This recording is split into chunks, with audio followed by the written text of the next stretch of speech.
Good afternoon, everyone, and welcome to the Traverse Area Historical Society monthly program. This is our first program of the year.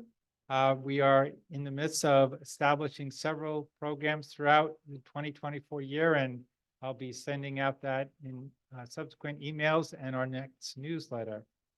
It is my pleasure to introduce local historian, retired medical social worker, Christopher Reiser, who is currently the president of the Peter Dougherty Board of Directors, and he will provide his insights into the life of Reverend Peter Dougherty. Mr. Reiser will describe how Dougherty, having earned his divinity degree and proceeded to spend the rest of his life working with Native Americans in Michigan, first in Old Mission, and then in Omena, and then finally in Wisconsin. Mr. Reiser will explore Dougherty's life through his diary, church records, and correspondence, as well as the voices of others who knew Reverend Dougherty. He will also look at the social forces that swirled around him at this time in the young United States of America.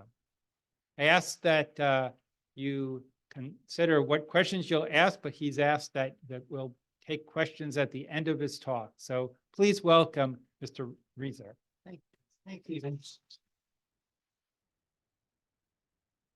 Thanks for having me here today on this chilly day, January day. We kept watching the weather report to make sure we didn't have another snowstorm like we did a week or so ago.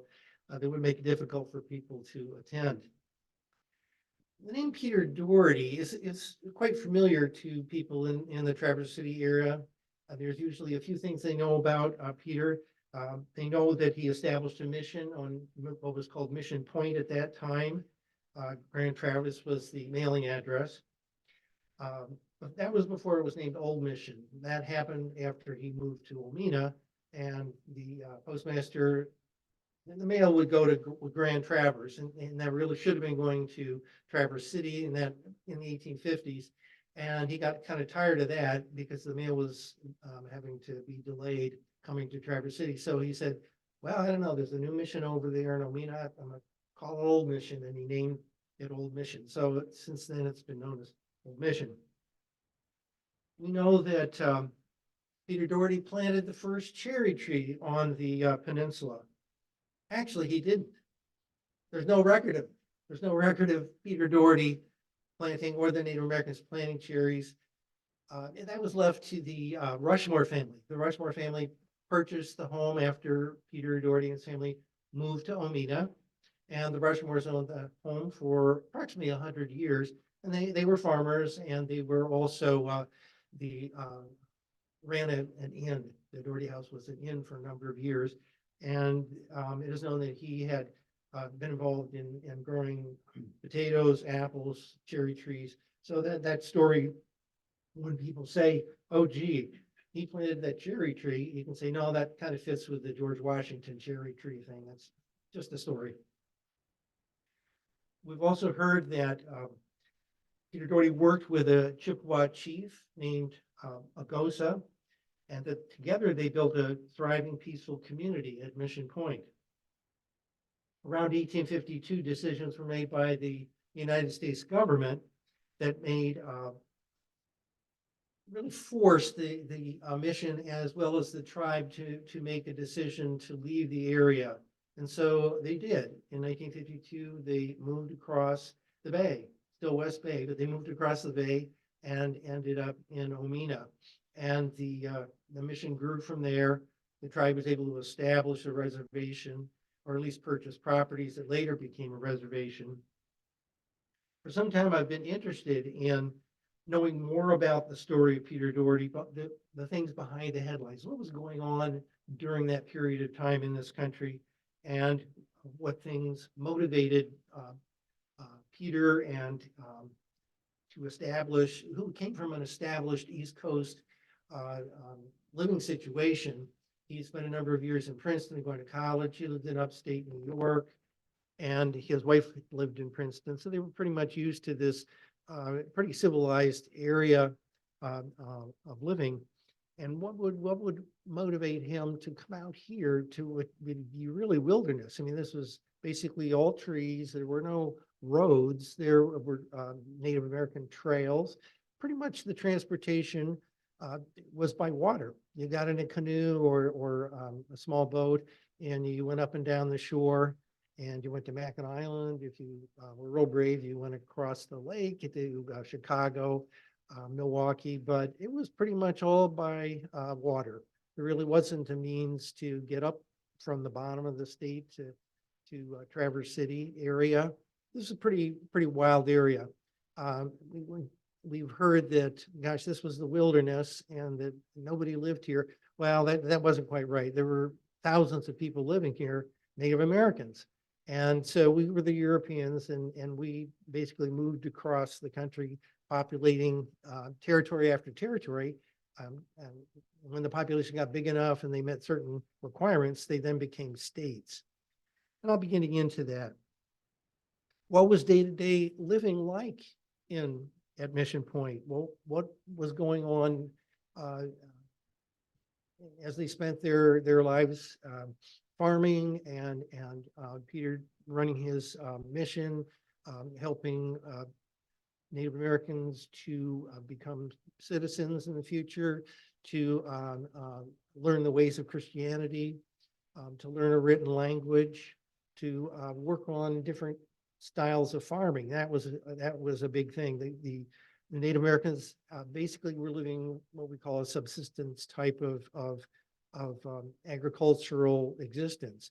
There was some migration. They would move inland during the winter, but then during the winter they'd be fur trapping, and then in the spring collecting maple syrup, the maple sap to make maple syrup and sugar, which they then sold to the British, French, etc. So there was a trading economy, but it was pretty much agrarian, and it was pretty much localized until the Europeans came, and then the lessons that the Europeans were teaching were how to do European style farming, which was plotted areas of land that you owned and you lived there. You didn't travel during the winter. You stayed there all year, and you worked out a method of not only having enough food for yourself, but also for commerce. So it was bigger scale farming. Who were the actors and what were the events during this era that affected Dougherty and the mission? When I received the invitation from Stephen to speak today, I decided I really needed to look into more thoroughly and do some research on Peter Dougherty. There's a fair amount of information out there if you search for it. And I was able to do some digging and pull up some primary sources, secondary sources. There's a number of libraries and museums around the country that have a great deal of information about Native Americans in the Great Lakes area. There's several repositories of letters that Dougherty wrote that are available.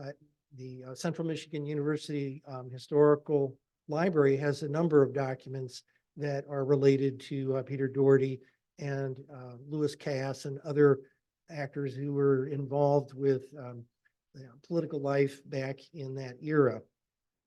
So you're able to pull up information. A lot of it's online, so you can research it that way. I also worked through a number of periodicals, a book that I picked up at Horizon, Blackbird's Song, which is the life of Andrew J. Blackbird, who was at one point a interpreter, translator for the Chippewa and Ottawa tribes with the Americans, and also he was postmaster up there in Harbor Springs. And this is the book. It is a reprint by the Library of Congress of a book that he wrote back in the 1870s.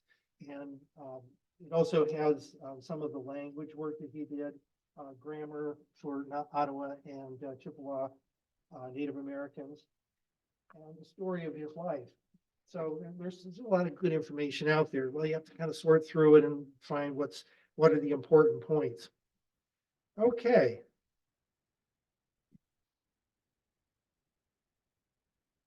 I kind of just scratched the surface, but I thought it'd be interesting today to give you a better sense of some of the things that I found, and I get a more in-depth and broader picture of what life was like back then. Give our new slide. Yeah, it works. I've divided this into 4 sections. The first is Peter Dougherty, the man. Secondly, the times that he lived in. Third, the mission. And fourth, the mission moves to Omena. So we're really talking about a span of from 1838, 1837, when he finished school, to 1852. And at the end, I have a little bit on Omena, but I'm focused on the year when he was here in the Traverse City area. Peter Dougherty. This is from a book on notables in Traverse area, Traverse City. Looks at this printing is small. First Protestant missionary to the Indians of the Grand Traverse region, 1838 to 1871. Okay. Well, next I'll let you look at Dougherty, and he can tell you a little bit about his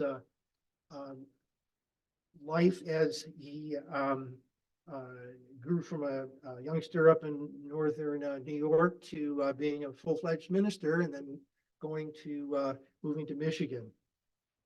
At birth, I don't know if you can read the writing, might be a little fuzzy, and anybody under 30 here, don't think so. You probably can't read this scrawl because you never learned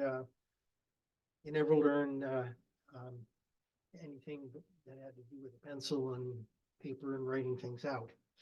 Okay, birth 1805, unincorporated town, Plattskill, New York, Orange County, west of the Hudson River. Parents, Peter Dougherty, and he wasn't labeled as a junior, but perhaps he was. Jane Osborne Dougherty. His early church affiliation was Dutch Reformed. He joined that church around 1820 when he was maybe 15 or 16 years old. His college preparation was at the Bloomfield Academy. That was in New Jersey, in Bloomfield, New Jersey. And I suspect that the schooling that children got in rural areas was probably in log school, one of the schoolhouses, and only would have gone up through probably the 8th grade. We don't really have much information about him as a youngster, but as soon as he went through the local schooling as far as it would go, but to go to college, and he had ambition to go to college, he needed further education. It would be sort of pre-college learning that would include a number of more languages and higher math and English skills. And so he went to this school in New Jersey, which was run by ministers. When he got done that was probably 2 or 3 years there.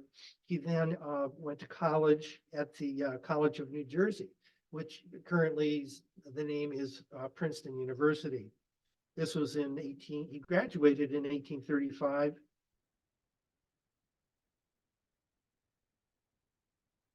This is further handwritten information from this paper. The paper that you see is from the archives of the Princeton Theological Seminary.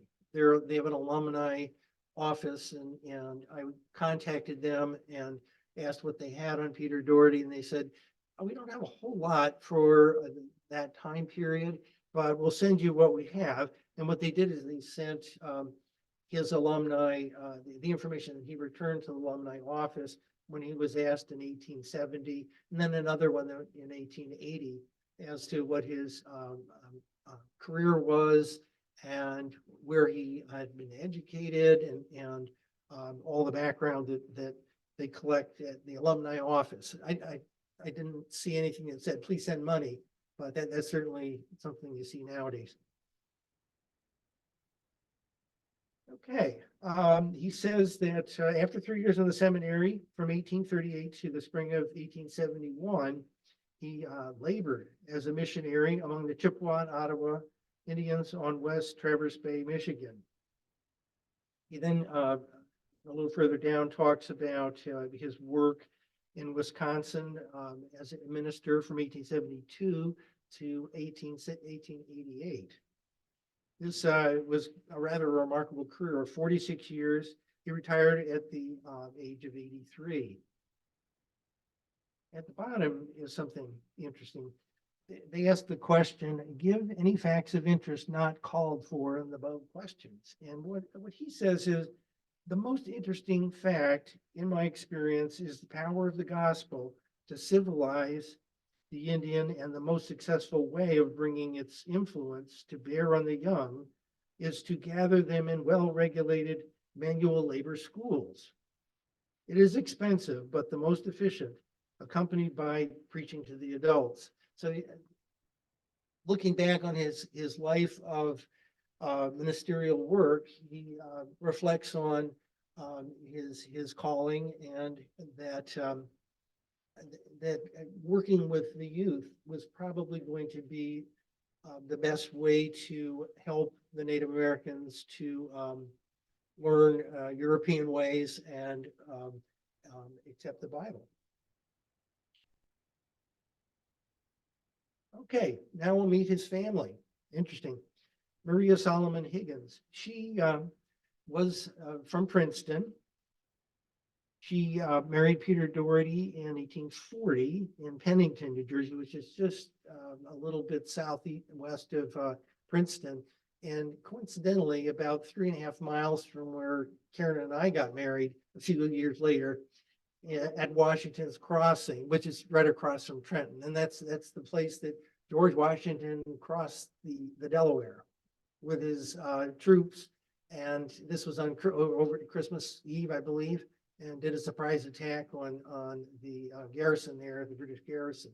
And that area is known as Washington's Crossing. We got married in 1972. So it was a few years after Peter and Maria got married. She was kind of a brave person. After getting married that very same year, she lived in a log cabin until 1842, when the house was complete. So this was a log cabin she lived in. She delivered at least one child there prior to the home being completed. In all, she bore 9 children. 5 were in Old Mission and 4 in Omina. She raised a large family in the wilderness of Michigan, managed a house, a home, entertained guests, and was Reverend Dougherty's right-hand person. She passed away in 1876 at age 57. I'm guessing she was probably pretty worn out from all the things that she had done in her life. According to Peter Dougherty's obituary in the 1894 Kenosha Union newspaper, she proved a faithful and efficient co-worker, as well as a devoted mother and wife. And in the notables in Traverse area, it says, and this is small, wife of the missionary and the mother of 9 children, she was famous for her fluffy tea biscuits and the steaming pot roast of pigeon served to guests from near and far.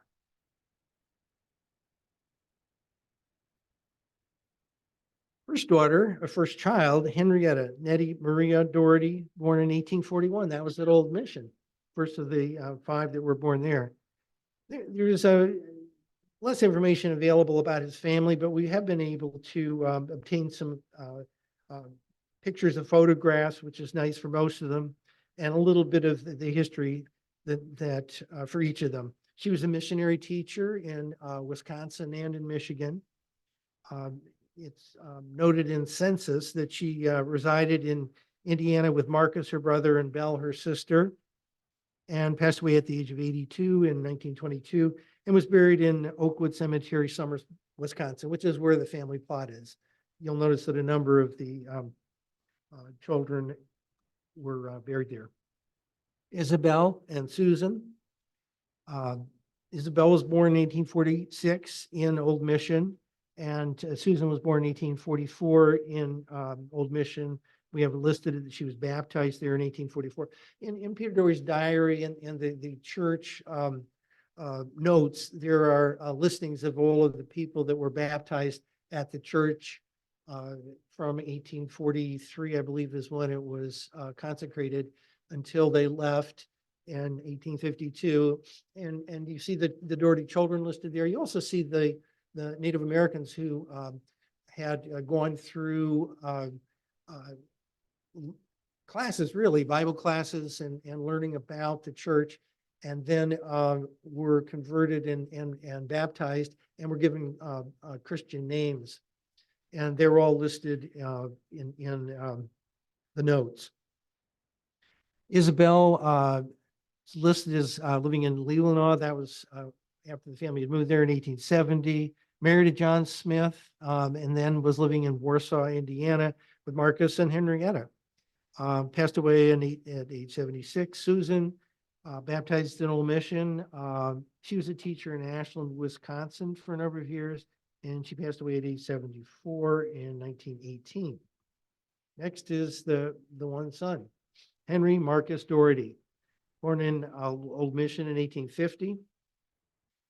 Graduated from Princeton in 1866. And he sounds like he was only around 16 years old, so it must have been a smart cookie. Occupations, he worked in lumber and in sales, and he, for a number of years, was living in Iowa, and then later on in Indiana with his sisters, several of his sisters. And in 1927, there's a record of him helping to present a plaque in Old Mission with his sisters Henrietta and Belle. And he passed away in 1933, age 83. This is one of those sad situations where children pass away before their parents. Emily Louisa Dougherty, born in 1852. We don't know if it was in Old Mission or if it was on Omina. That was at that time when they were moving. She was baptized in 1855 and passed away in 1863 at age 11.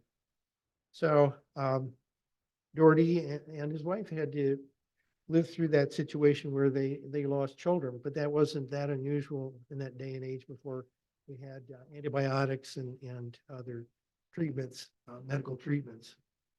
There was a lot of smallpox going around. There were other diseases that adults and children picked up. And that was not only true for European descendants, but also for the Native Americans, which I'll get into a little bit later.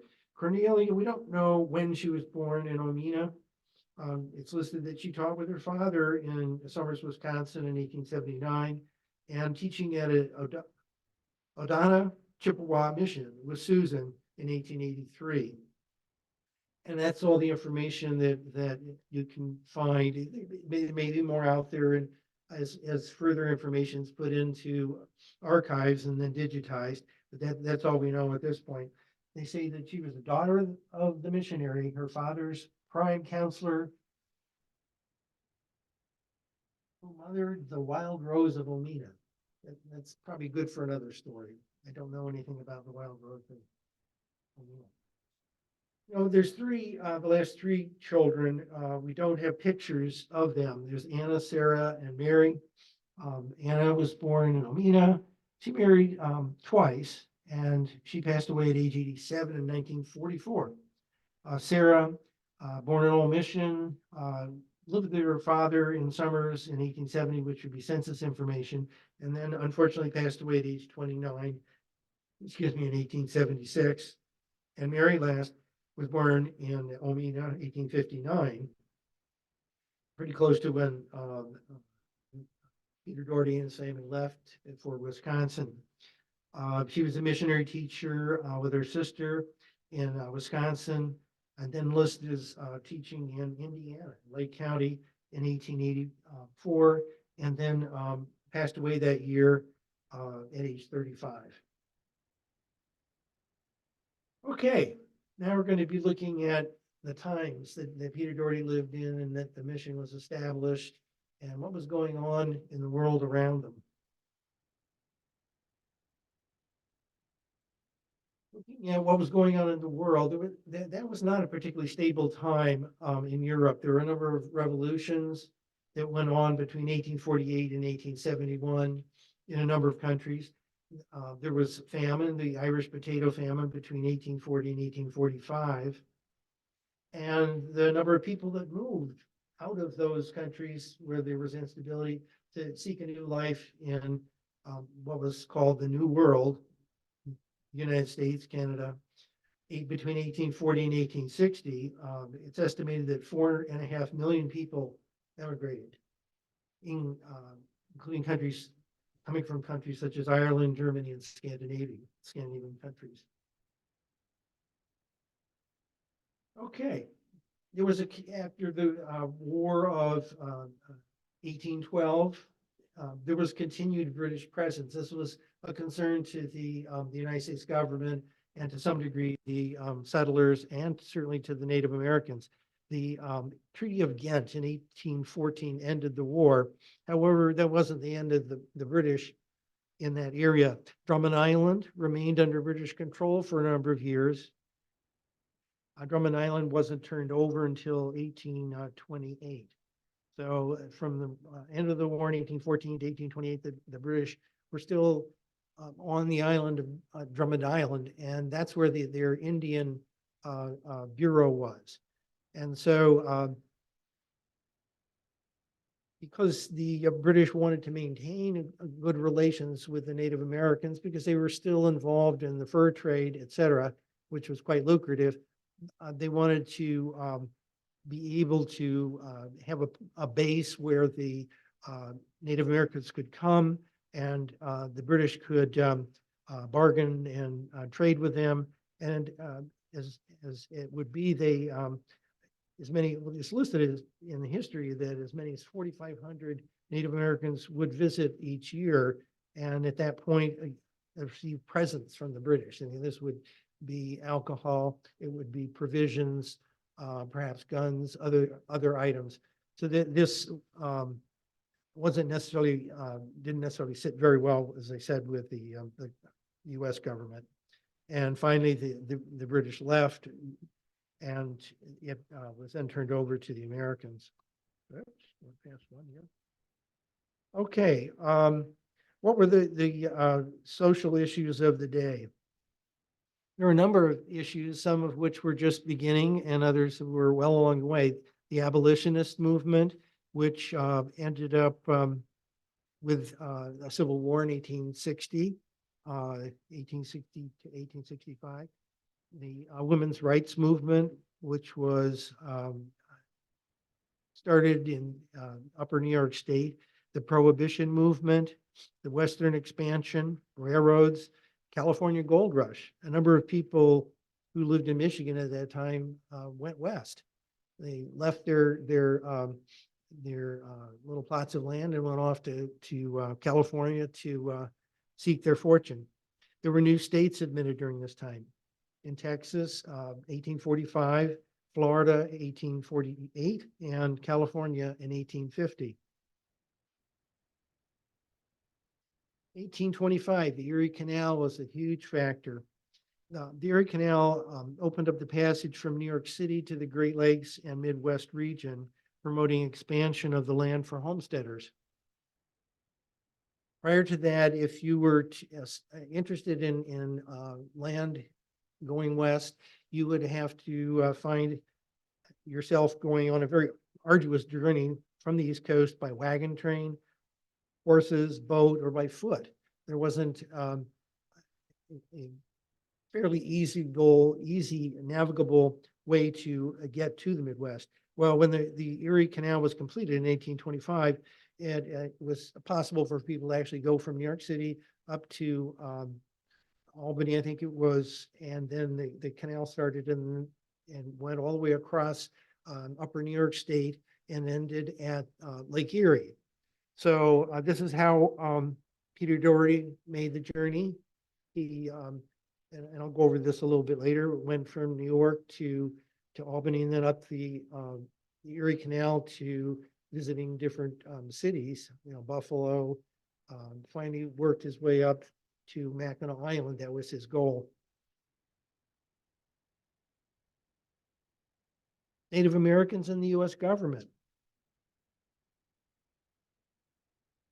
These are some of the treaties and activities that took place between 1821 and 1855.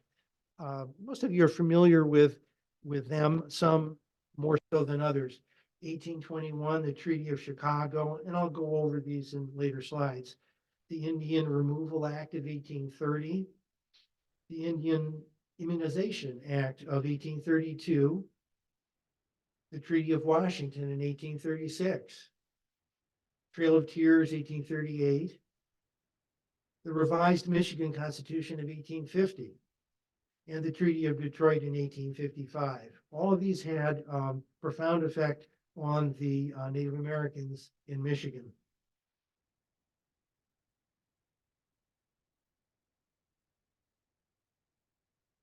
Treaty of Chicago, 1821. In the language of this document are the words "to treat for the extinction of Indian title within the territory of Michigan." This is kind of the old-fashioned way of saying move the Native Americans off their land and take title to it. The Three Fires tribes in Michigan, Ottawa, Chippewa, and Potawatomi, were the ones primarily affected by this. In 1823, a letter was written by the Ottawa to the president. And there was a problem with that, which I'll be going over in a little bit.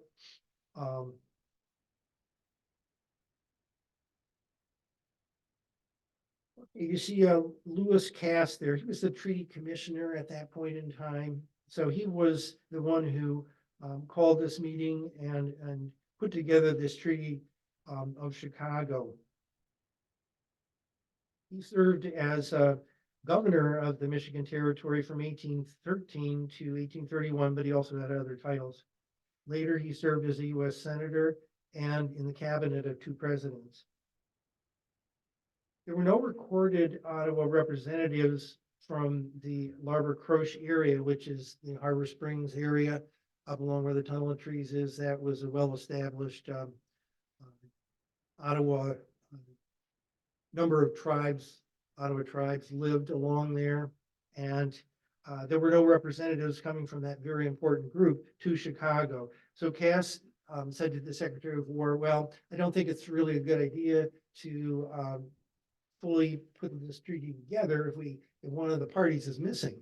So he suggested as an alternative that they look at moving Native Americans out of Michigan in the lands on the south end of the state, which was the Potawatomi. This was really the territory the Potawatomi had up to about Grand Rapids. And so the Native Americans in this area were, in a sense, spared the any removal at the time because it was focused on the Potawatomi. And the Potawatomi were moved west. There's a statue and fountain in Kalamazoo that recalls that era and it has a Native American statue looking west, which is where the tribes were moved to. They moved to, say, Kansas, anywhere west of the Mississippi. So these were territories. These were places that in the future could be states, but at this point they really weren't of great interest to the government. They were more interested in settling the Midwest and making those properties that were Native American into plot out the lands, send surveyors out, and then they could sell them to settlers coming from all over the world. Okay, August 12th, 1823, a letter was sent by some of the Ottawa chiefs to the president seeking to explore the Christian road of civilization. This and other petitions, quote, fell on deaf ears in Washington. Federal officials were no doubt cool to the idea of having Catholic priests from the British territory near Montreal working with Indians on the edge of the American frontier. They were really not wanting the French to be or the British to be anywhere but in Canada. They wanted and this included the trappers and the voyagers who bought the pelts, which is pretty much the primary reason that the French and British were there in the first place, is that they were looking to export beaver pelts and other furs. That was huge business. and millions of dollars were involved, big players. And they had influence over and trading partners with Native Americans for probably 150 years before Dougherty ever got there to northern Michigan. But that was kind of dying out by the time Dougherty got there. The pelts, they're basically they run through a number of different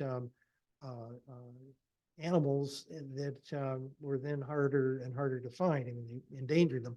And so the fur trade was very different than it in Dougherty's time, 1820, 1830, 1840.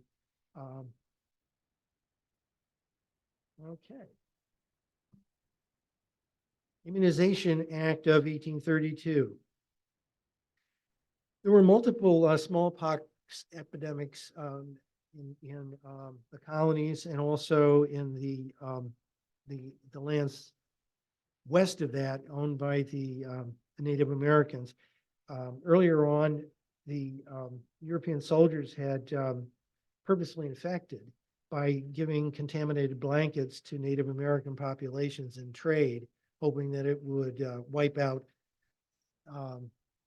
Native American warriors. It also did the same thing to the women and children, and whole villages were wiped out. And this has been going on for many, many years. So it really was a disruptive force in Native American communities.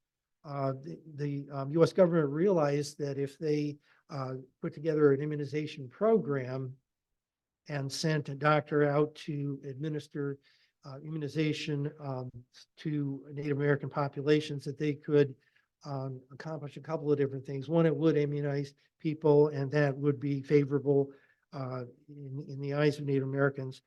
However, oops, I'm going to keep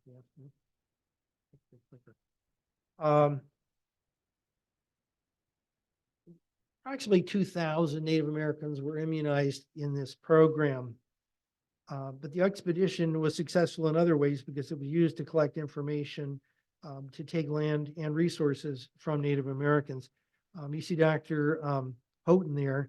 This is a painting of him documenting minerals and rocks.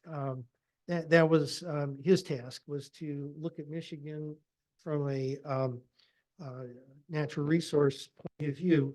He discovered, I should say, discovered for the Europeans, for the US government, enormous copper deposits in the Upper Peninsula. Well, the Native Americans have been using that for thousands of years, but he rediscovered them, and that was certainly something that was exploited later on, and another reason to move Native Americans out of the Upper Peninsula. Later on, 1848, there was another epidemic in northern Michigan that killed many children, and was part of the driving force to in the decision that many Chippewa and Ottawa and Potawatomi made to move to Canada rather than to stay in the United States, where the situation and relationship with the US government was always really a problem.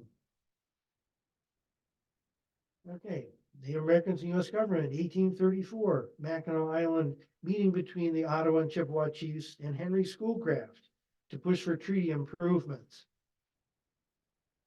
Then in October 1835, the Little Traverse Ottawa tribe began pushback against the US government. The Ottawa and Chippewa met with Henry Schoolcraft on Mackinac Island.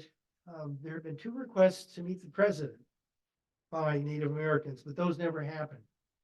George Porter, the new governor of Michigan Territory at that time, reportedly lost one of the requests, somewhere in his office, I suspect.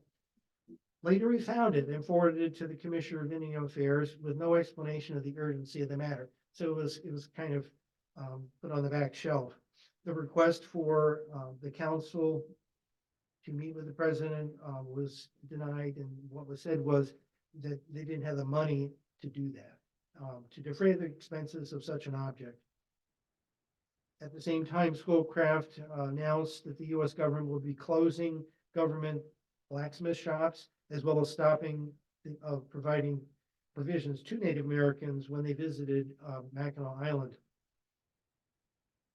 by October 1835, the Ottawa along Little Traverse Bay had become deeply suspicious of Schoolcraft. He appointed William Johnston, the name Johnston will come up again, a federal subagent and Schoolcraft's brother-in-law, to present the treaty terms.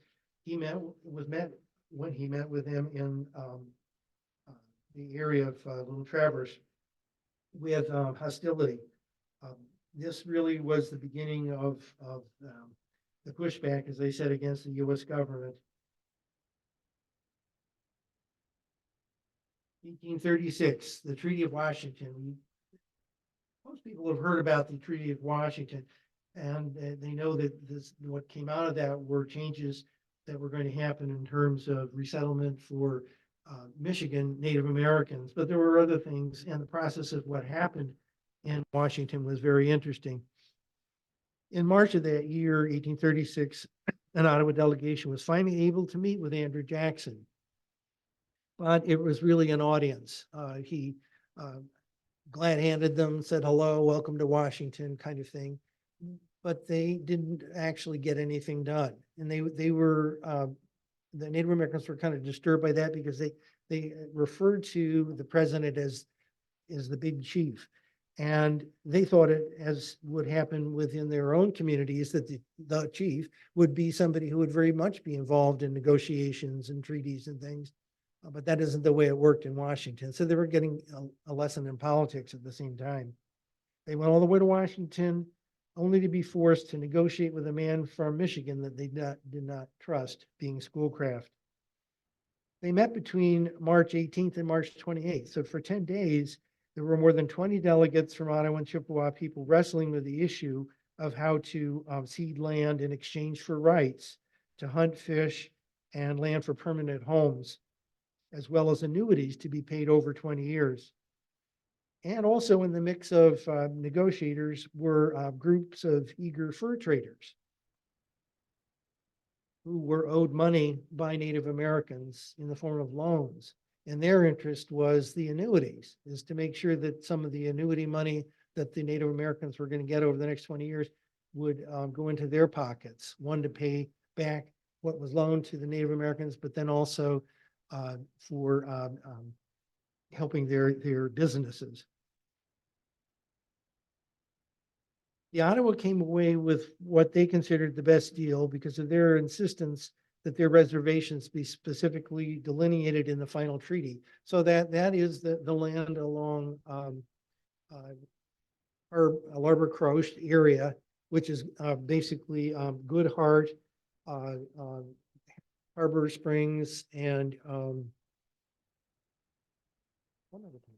anyway, that whole section there, the tribe demanded that be the area that they would be given in trade for other lands that were given to the United States government for sale. Interesting note, the Chippewa delegates wore government-issued clothing, while the Ottawa chose to wear their traditional clothing. You can see what that looked like. Very strange sight in Washington, but I'm guessing that had impressed the officials in Washington to be faced with tribal members who look like that. So at any rate, that was the Treaty of Washington, 1836, except it wasn't the end of it. After the Treaty of Washington, which had to be presented to Congress, Congress made changes. They were not happy with the arrangements that were made in the negotiations. So they changed the rules, and they issued a pamphlet after that was circulated to Native Americans and to settlers to let people know that the land could be held by the tribes for 5 years instead of 10 years. They reduced it by half. That there would be no permanent land or hunting and fishing rights. They could stay on land until it was required for settlement. In other words, when the U.S. government was going to be ready to sell the land to veterans for the Civil War or to settlers moving west, that then it was time to move the Native Americans out. So the Native Americans really had no idea when they were going to be asked to leave the property that they had been living on. The removal would be to Kansas and other areas that were at that point territories in the west of the Mississippi. And $600,000 would be the amount in annuities over 20 years. Needless to say, the Native American tribes were not happy with this turn of events. They felt betrayed by the U.S. government, and they felt betrayed by Schoolcraft. He called for a convocation of Chippewa and Ottawa band leaders to accept or reject the treaty.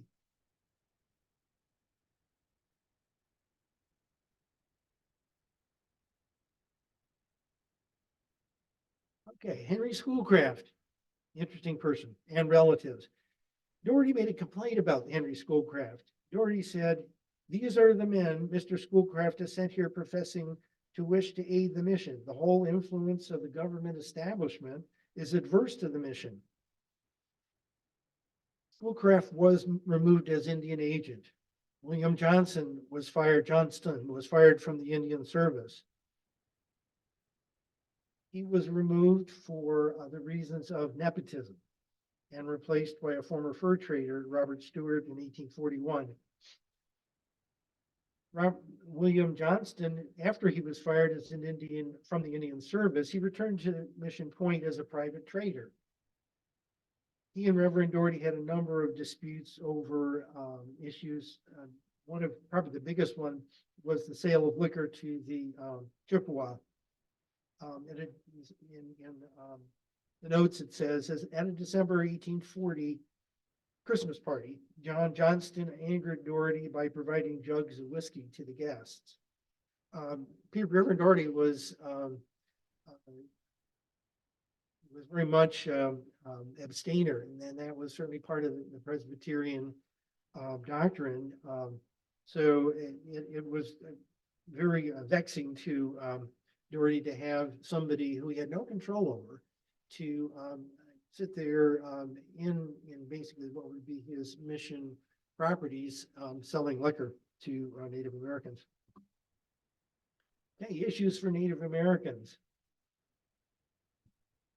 Alcohol, tremendous problem for the tribes as well as for the missionaries.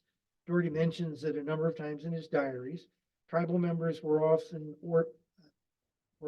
offered strong spirits by merchants on Mackinac Island and Drummond Island, where the British Indian Department was located. In 1850, a Sunday school service at Northport was disrupted by a group of Native American Presbyterian boys who lured young people to join them for a, quote, high-spirited trip to Little Traverse. This is from Dougherty's diaries. Lifestyle issues for Native Americans. The decision to adopt a sedentary lifestyle has a number of political and economic repercussions. There were a number of changes to their economies. Furs were not possible any longer because that was done by the tribesmen going out during the winter when they moved inland, if they were living in Northwest Michigan on a reservation or on land that would later become sold.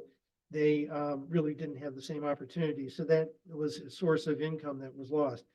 The opportunities that were expanded were agriculture, fishing, and sugaring. There was a fair amount of sugar that the Native Americans did produce from the maple trees in this area.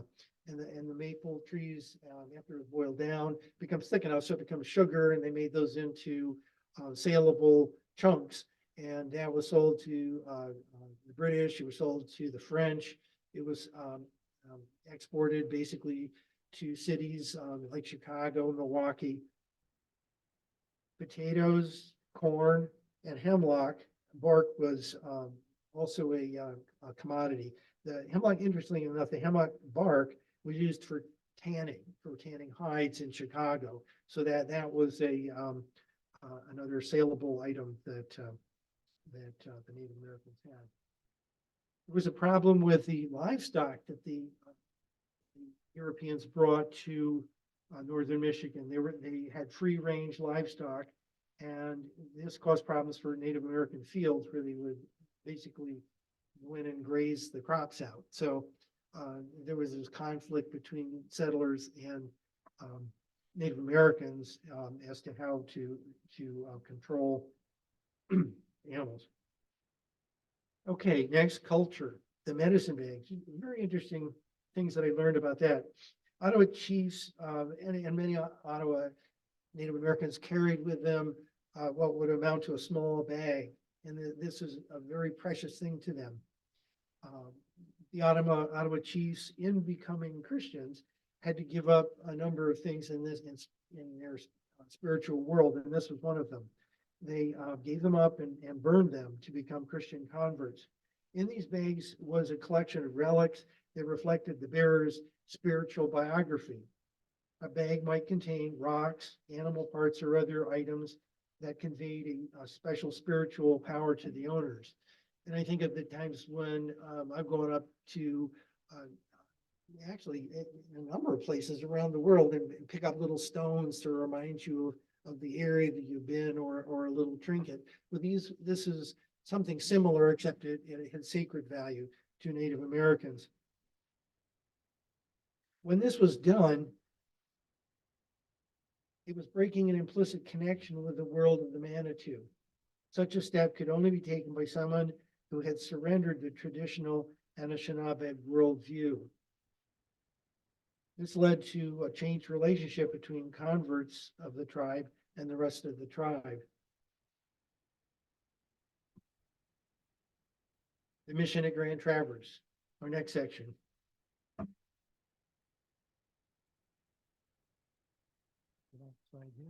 What was the Presbyterian Board of Foreign Missions? It was organized in 1833. The first mission was in India, and it was established that year. Over the years, nearly 20 missions were established around the globe, and they included territories in the United States, Michigan being one of them. The effort was to spread the gospel in developing third world nations through education, evangelical, and medical work. And this is what Dougherty joined shortly after it was started. He started in 1833. He was became part of it. He joined this area of the Board of Foreign Missions. It was part of the Presbyterian Church at that time, around 1837, 1838. Location of the mission. How did that end up getting, why was the West Bay chosen? Why, well, it was really East Bay and then West Bay. Why was that chosen for the mission? Okay, well, ahead of myself. In June of 1838, Dougherty leaves New York City. In July, he arrives in Mackinac Island. He meets Mr. Johnston, who was the government interpreter at that point. July 28th, he leaves to explore Grand Traverse with Mr. Johnston and others. And by August 1st, they had explored the coast, and he had arrived at Larber Croche. Later, they made their way down the coast to Manistee and as far as the Grand River. They were looking pretty much along the west coast to find what would be the best place to put the mission. By August 31st, he's back in Princeton. He purchased some supplies to start the mission. And then near the end of September 26th, he sets out again for Mackinac with his supplies. November 6th, he arrives back in Mackinac, and he's ready to spend the winter. I'll go back a little bit about the choice of mission point. Mr. Johnson recommended Grand Traverse as the most promising point. And this is from the notes. He says 2 or 3 villages have concentrated on the north shore of this bay, some 50 or 60 miles from the lake. It is a band of Chippewas. The land is good, and they are desirous of imitating the Indians at Larber Croche, the Catholic mission, who have made considerable advance in civilization. He says there are no traitors among them, and the Catholics have not gained a footing among them. He was a Presbyterian. He thinks that they will not have to remove in a number of years, as they are not near a commodious place for a harbor nor the mouth of any important river. He thinks it is doubtful whether they will get removed at all. And he also says that the chiefs have money laid aside and designed to purchase their lands as soon as they come on the market.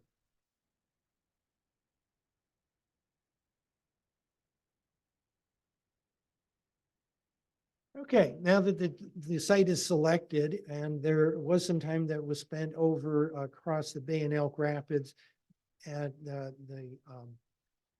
request of one of the tribal leaders, but then Dougherty ended up settling for the area that's now known as Old Mission.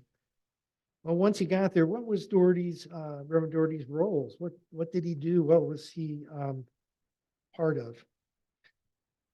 First, he was a spiritual leader. He was a physician to the community. He was a counselor, educator, advocate, financial advisor at times, and a carpenter. He helped build with his own planes. We have those on display at the Dougherty House, the original planes that he used to do some of the woodwork to build the Dougherty House. So he was in there among all of the government workers, and as well as the Native Americans who helped cut down the trees, skin them, turn them into timbers, and build the Dougherty House. They also built the log cabins that were there.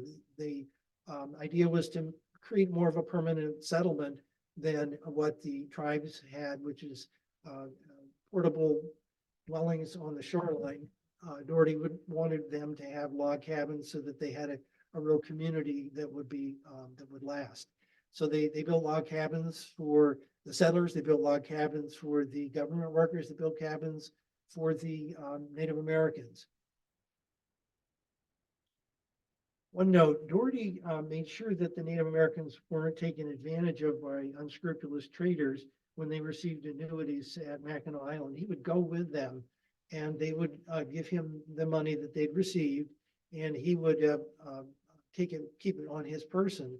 And that was to make sure that the traders and merchants up there in in Mackinac Island didn't con the Native Americans out of their money on liquor and trinkets and other things that would leave them penniless.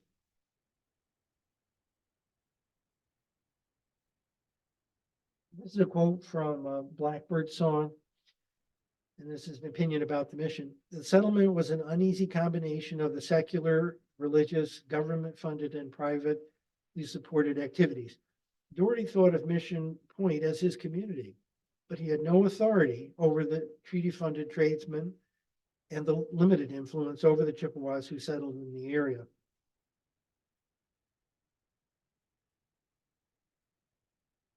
Okay, who was living at the mission between 1842 and 1845? It's going to be 1852. Peter Dougherty and his family, 166 Chippewa villagers. That was what the census showed in the 1840s. Mr. Bradley, a teacher. Isaac George, the first blacksmith in Grand Traverse. Andrew J. Blackbird, who was an apprentice blacksmith. John McDougall Johnston, government farmer, brother-in-law to Henry Schoolcraft. William Johnson, another brother-in-law, Indian Department employee. George Johnston, government carpenter and mechanic. Mary Rice Johnston, agency interpreter. The Indian agency positions were doled out to white men who were loyal to the Democratic Party. Interesting. All of that nepotism did lead to Schoolcraft being dismissed and some of the Johnsons losing their jobs. They were brought in because they were family. They were not brought in because they had any talent or necessarily any skills that would be pertinent to the positions that they took. For instance, Mary Rice Johnson didn't speak anything but English. Not too good as an interpreter. George Johnson, government carpenter mechanic, was not good at either of these jobs. William Johnston wasn't good at his, and John McDougall Johnston had never farmed before. He was not really a good person to be teaching the Native Americans how to farm. In fact, they probably knew a whole lot more about farming than Mr. Johnston did.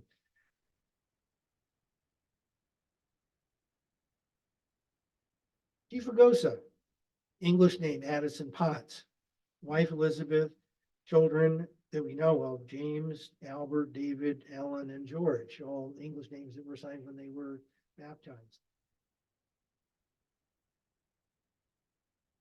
Buildings at the mission. Where were the buildings and what were they?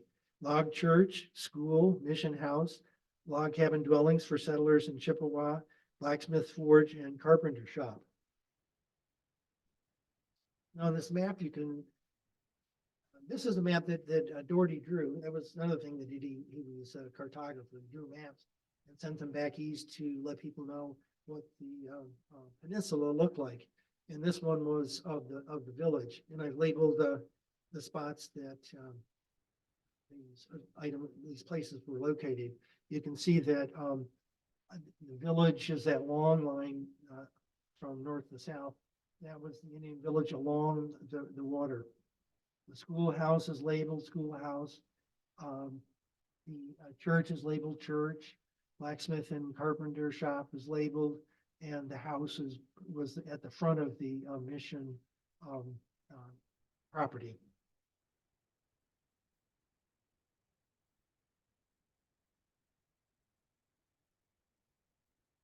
In 1842, Mission Point, discouraging news. In a letter to fellow ministers back in Princeton, he writes, "Dear brethren, in view of the dark and degraded state of the heathen world," sounds pretty discouraging. Then he goes on to say there was a sickness in Mr. Bradley's family.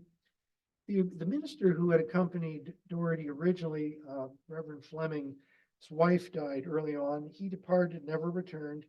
Dougherty was never successful in finding another minister. So originally the mission was supposed to have two ministers, ended up with one.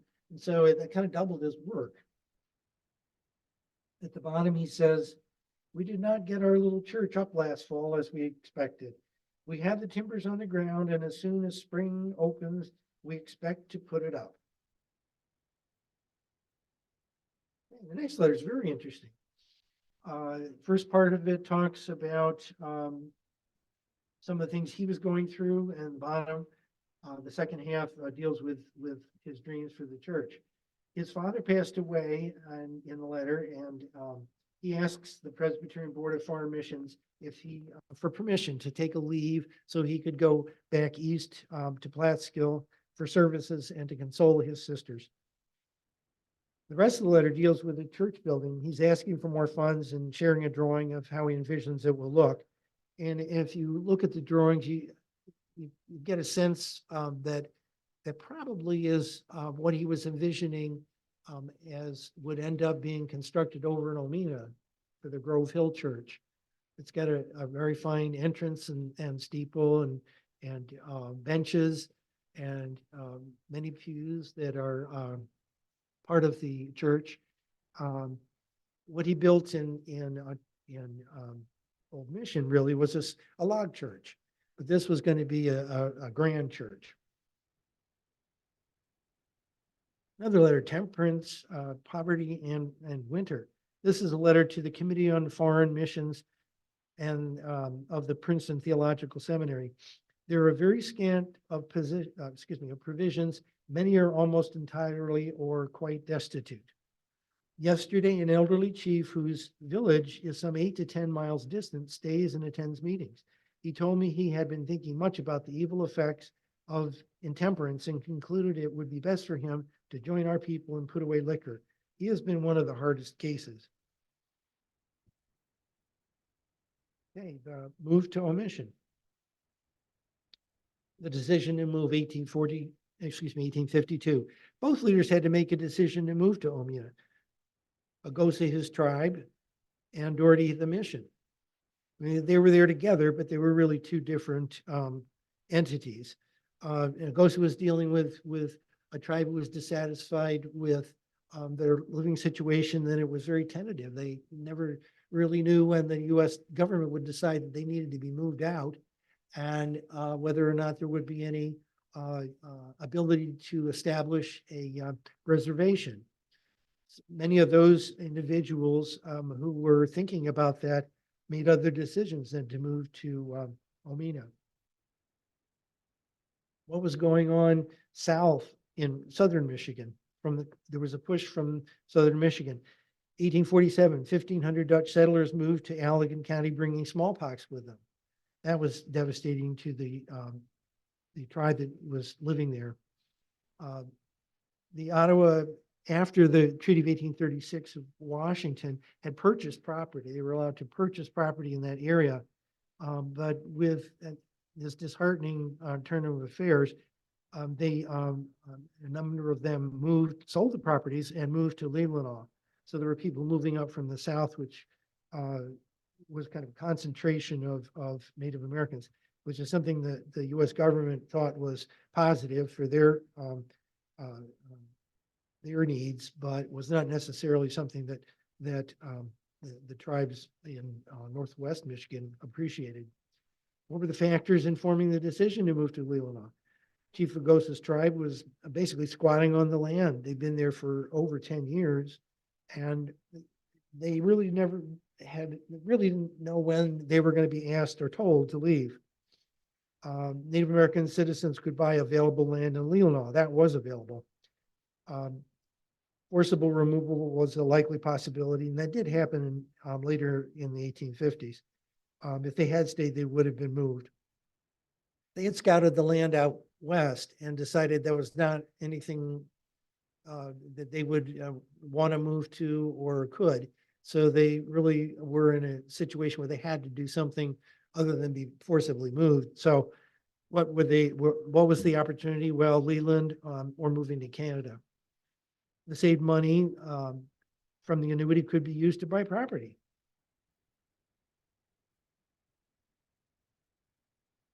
Decision for the tribe: move to Canada or to Leelanau. My cold is catching up with me. Came down with this cold yesterday, and it was hoping it wouldn't mess up my presentation today. Many Ottawa and Chippewa in the Northwest Michigan area decided it was better to buy land in Leelanau than risk waiting for a federal guarantee of permanent residence. The federal guarantees were really not worth their weight. Many tribal members who did not want to leave their tribes, distrusted of the U.S. government and the state of Michigan, left for available and safer land in Canada. Interestingly enough, they moved far enough north in Canada that they moved to an area that was of no interest to settlers or the Canadian government. They exist to this day, and interestingly enough, the language they speak is Chippewa and Ottawa. They speak English, but that is not their language that they use. And some of them have been hired by the tribe here to come and work as teachers of native language. And they're part of the tribe. They are trying to build up the culture that used to be here, but has over the years slipped away. And so they're now able to provide language instruction for the Native Americans who are living here in this area in Traverse City. Where did they move to in Omena? I've in the church approximate location. It's a little hard to tell where the road is, but that was my best guess. And that I'll show you a picture of in a minute. And the approximate location of the school, it was along the shoreline looking over the waters. This is a picture of the Omena Mission School. This is a picture of the Grove Hill Church. The original bell that was in the old mission church on Mission Point here was removed when Dougherty and the tribe moved to Omena, and it's installed in the belfry there at Grove Hill. And you can't see it because there's lattice work over it. And one of the people sitting here in front row is Laura Johnson, and she was able to ring the bell. We were there a year or so ago, and she was given permission to ring the bell.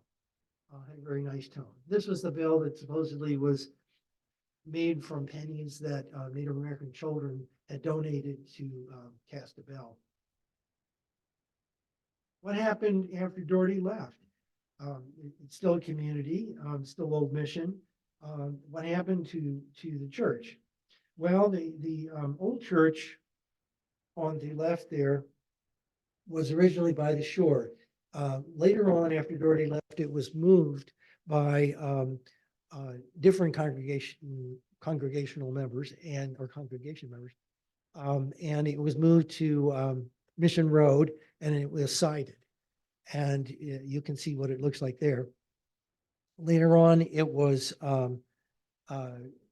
used very little, and by the 1920s, basically abandoned, and it was torn down for the lumber that it had.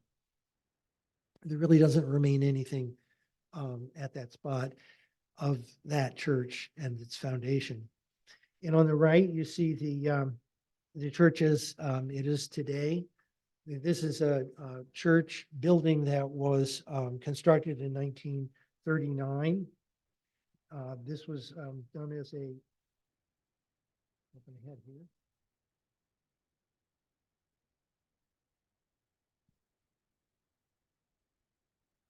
Celebration of Dougherty's establishment of the mission. A group of citizens erected a replica of the log church. If you'd like the complete story of the replica church, and it is in its present form, there's a brand new display that talks about the transition from the Native American communities to Old Mission, displayed in the house right now, or in the church. It's open pretty much all summer, 7 days a week, from sunrise to sunset. And there's usually a sign outside that says it's open. Please visit if you haven't already. Okay, what happened to the mission house after 1852? Well, the Rushmore family bought the land and the house from Peter Dougherty sometime in the 1850s. We don't have that dated.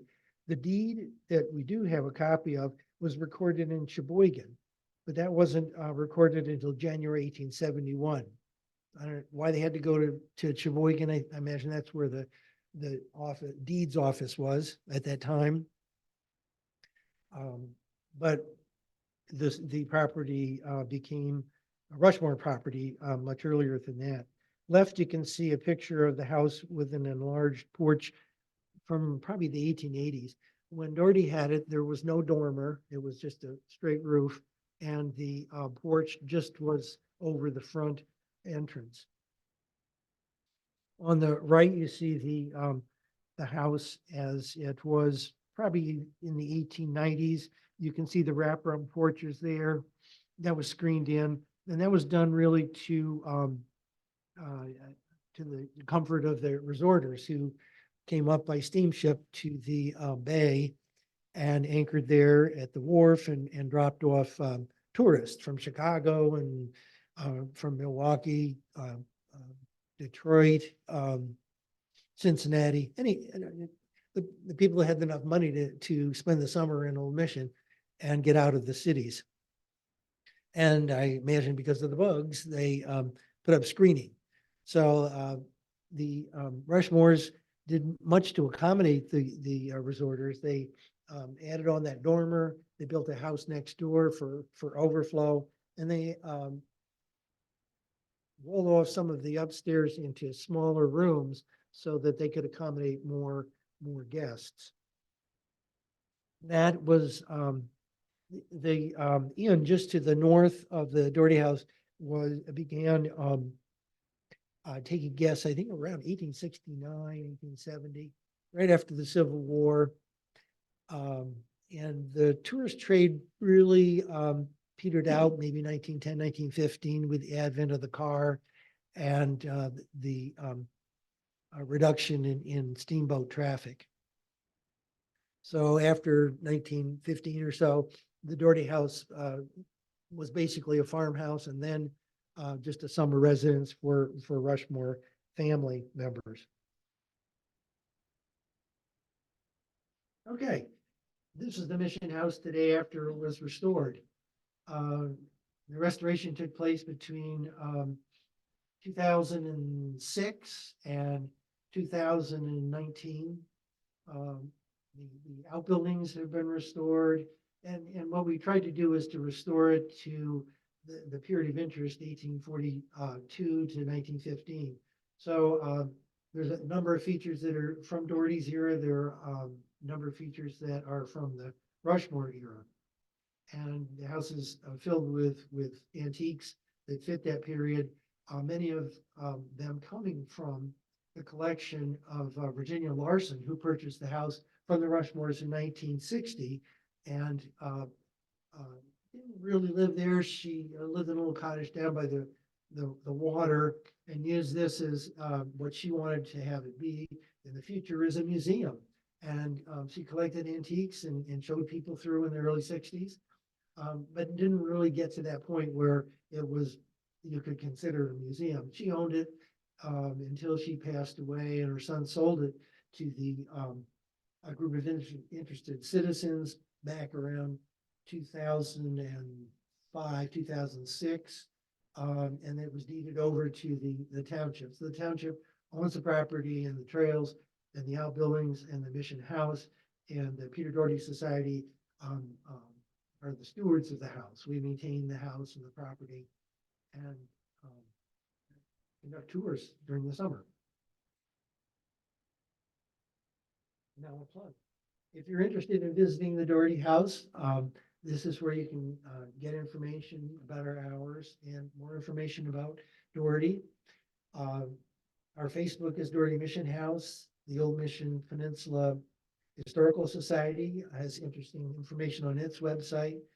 And the Traverse Area Historical Society has a podcast. They started last year by Jordan Anderson, one of the board members.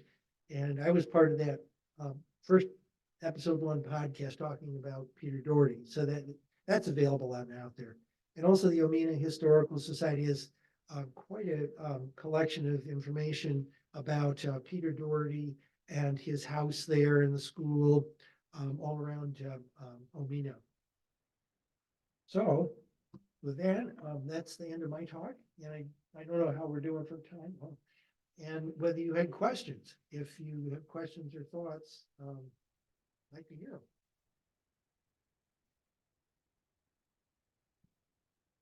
Yes. Yeah, there's it's kind of one-sided. They're really letters to the Bureau of Foreign Missions, and that is available in the Presbyterian Archives, and that's in Philadelphia. You can go online and you can access the letters. Doesn't take too much to work your way down to the letters. They have probably several hundred letters that came from Dougherty over the years, and they're addressed to the people who were Dougherty supervisors, Mr. Wells, and there's another gentleman that he wrote to. Sometimes it's asking for money, sometimes it's giving updates on what was going on. They're fairly readable, as long as you can read cursive. We do have copies of the Dougherty diary that was his, and that we have it in a handwritten form, and also in a transcribed form, so it's a little easier to read, typed. There's a number of letters that are that he's written to other people, and then other people have written about the Native Americans in the area, et cetera. At Central Michigan University, the historical library there. And then there's other college library museums that have documents that deal with CAS, that deal with schoolcraft. Some of the gentlemen have written books. Schoolcraft wrote a book, I think CAS wrote a book, and things from their perspective in their years dealing with Michigan and the Native populations. So you have to search around a bit, but the letters that went to the Foreign Missions Bureau, that's through the Presbyterians. Going the other way, letters from the Presbyterian Church or from the Bureau, we don't have. I think those went to Doherty and those probably got burned or trashed. Who knows? Maybe they're in somebody's attic. Question? My great-great-grandfather George Craker worked with Peter Dougherty on Old Mission Manor. I understand he was a driver for them, for a wagon. Mhm. Yeah, there's a whole history of the Craker family. They were there from the beginning, and very much a part of Doherty's work and life over in Omena. That is a whole nother presentation, isn't it? The Craker family. Also, I should note that the original spinning wheel, the walking wheel, which is huge, it's about this high and is about that big. And that is at the Doherty house currently. It's the original Maria Doherty spinning wheel, and that was donated by the family back in the 60s to the museum in Leland. And that they've loaned it to us. And we know it's theirs because it says right on it, Peter Dougherty stamped on it, Grand Traverse. And that's all you needed for an address, Grand Traverse, Michigan. And it probably worked its way from somewhere on the East Coast, maybe Pennsylvania, wagon train, boat, whatever, and it ended up being at the mission house in Mission. And then I imagine she took it with her when she went over to Omena. And first, and who knows how the Craker family got it, but then later on donated in the 60s to the museum. They've had it in storage ever since, but they've been kind enough to loan it to us. So again, the Craker family very much a part of Omena and Leelanau. Other questions? Yeah, I wondered, in addition to the Peter Dougherty house, are there any other buildings remaining from the 1840s up in Old Mission? That's a very good question. There's, I don't believe from the 1840s. There definitely are community buildings that are there that are homes that were built later, maybe 1870s. There's a number of them were built in the 1990s that are part of Leffingwell, the forest preserve up on the point. There's dozens of cottages up there, and they were started around I'd say 1890 in that era. There's some old barns that are up there.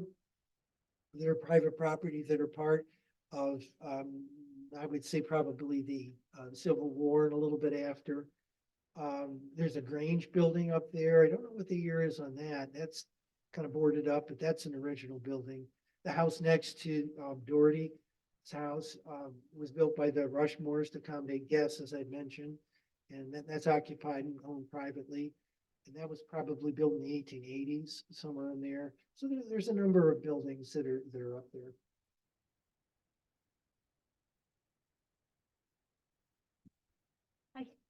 I really enjoyed that. Thank you. You mentioned that Peter, his diary has been transcribed. Is that available online?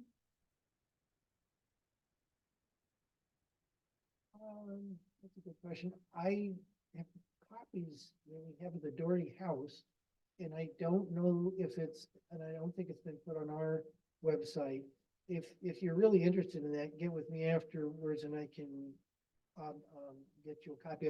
It's actually, I've got it on a disc too, so. Thank you. Thumb drive.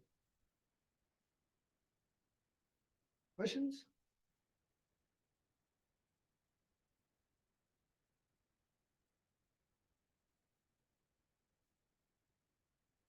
We have a question from Zoom. It says, is there any information about how Dougherty felt about the treaties with the Native Americans?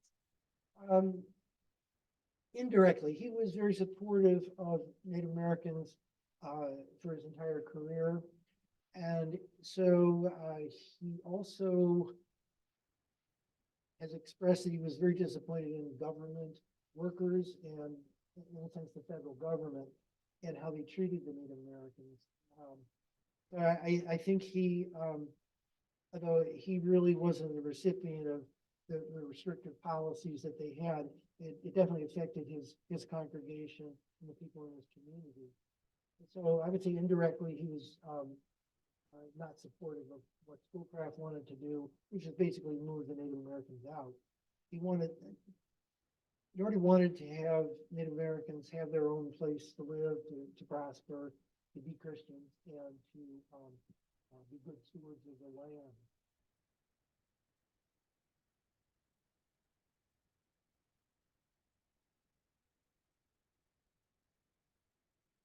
Oh, thank you. Thank you. You've been a lovely audience. If there's any more questions, I can talk to you personally.